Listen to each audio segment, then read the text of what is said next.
Cari amici di Sapori, bentrovati. Sono Ugo Nicosia, docente di Fondazione Italiana Sommelier Vivenda e sommelier dell'olio.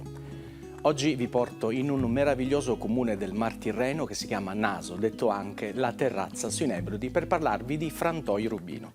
Era il 1948 quando Francesco Favazzo Mollica fondò questa meravigliosa azienda che ancora oggi, alla quarta generazione, produce un extravergine di oliva da una cultivar autoctona che si chiama Minuta, tipica di questo territorio. Gli oli di queste zone hanno una tipicità molto particolare e sono molto ricchi sia di polifenoli che di vitamina E, un vero toccasana per la salute.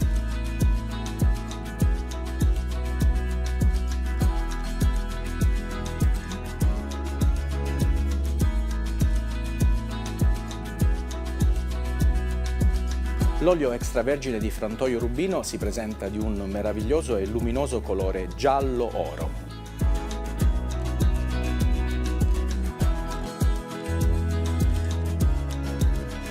È un fruttato leggero, fruttato medio, dove la mandorla amara, ma anche il pomodoro, il finocchio e erbe aromatiche come l'origano la fanno da padrone. La Minuta, tra l'altro, è una di quelle rare cultivar siciliane dove è percettibile anche una sensazione floreale.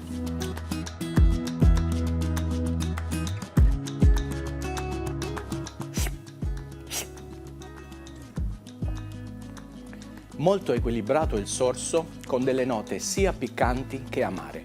Il retrogusto riprende tutto ciò che già la mucosa olfattiva aveva percepito. È un olio molto trasversale. Questo olio extravergine di oliva si abbina in una maniera straordinaria con piatti a base di pesce, ma anche con insalate o soffritti, fritture sia di pesce che di patate. Straordinario ingrediente anche per i dolci.